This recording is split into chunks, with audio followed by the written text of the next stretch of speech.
तो हेलो प्यारे बच्चे, आज हम लोग स्टार्ट कर रहे हैं यहाँ पर इलेक्ट्रोस्टैटिक एनसीईआरटी के क्वेश्चन एक्सरसाइज 1.1 से।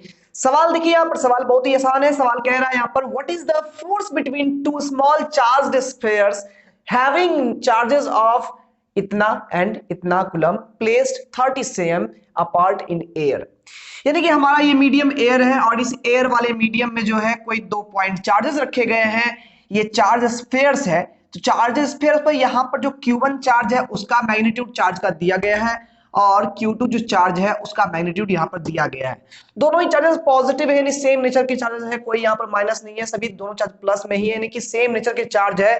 तो आप लोग इतना तो तय है बता दोगे कि सर ये फोर्स रिपल्सिव होगा। बोलो है ना। अब केवल बात कर रहे हैं हम लोग को इस फोर्स के मैग्नीट्यूड की। तो प्यारे बच्चों, आप लोग जो यहाँ पर कूलम्ब्स लॉ पढ़े हो, अकॉर्डिंग टू कूलम्ब्स लॉ तो आपने पढ़ा ही होगा कि 2 पॉइंट चार्जेस के बीच का जो फोर्स होता है that is called electrostatic force. उसका वैल्यू हम निकालते हैं F equal to 1/4 pi epsilon naught into magnitude of Q1 into Q2 upon R square, where R is distance between two charges. Q1 and Q2 are values of charges. ठीक है ना। यहाँ पर modulus लिया गया है, मतलब कि ये वैल्यू पॉजिटिव होगा। ठीक है ना। फोर्स का यहाँ से केवल मैग्नीट्यूड हम लोग को मिलने वाला है। तो प्यारे बच्चों, 1/4 पाई एप्सिलॉन नॉट का वैल्यू तो आप लोग जानते ही होंगे, ये होता है 9 इंटू 10⁹9। ये होता है न्यूटन मीटर स्क्वायर पर कूलम्ब स्क्वायर में, गुना Q1 इंटू Q2। तो Q1 हमारे पास में है 2 इंटू 10⁻⁻7 कूलम्ब, कूलम हटा देते हैं। ठीक है ना। गुना ये हमारे पास Q2 है 3 into 10⁻⁻7 upon R square. Distance जो हमारे पास में है वो 30 सेंटीमीटर है।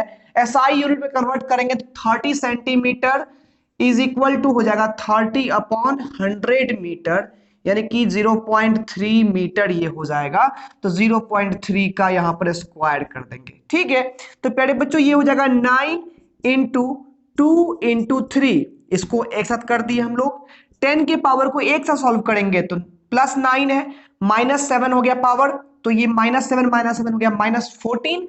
9 -14 करेंगे तो कितना हो जाएगा, -5। 10⁻, यहाँ पर -5 हमारा बचा हुआ रह जाएगा। अपॉन ये हो जाएगा 0.09, या इसी को 9 इंटू 10⁻⁻2 लिख सकते हैं। क्लियर है। तो यहां से ये पूरा खत्म हो गया।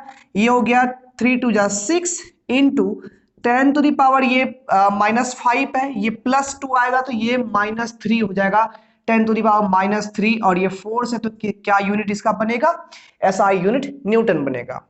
तो यानी कि यहां स्पष्ट है कि इन दो चार्जेस के बीच में जो फोर्स लगेंगे वो फोर्स 6 इंटू 10⁻³ न्यूटन मैग्नीट्यूड के होंगे। और साथ ही साथ चूंकि यहां पर सेम नेचर का यहाँ चार्ज है, charges are of same nature, इसीलिए यहां पर जो फोर्स होगा वो कैसा होगा, हमारा रिपल्सिव फोर्स होगा। ये फोर्स रिपल्सिव होगा और इतने मैग्नीट्यूड का होगा।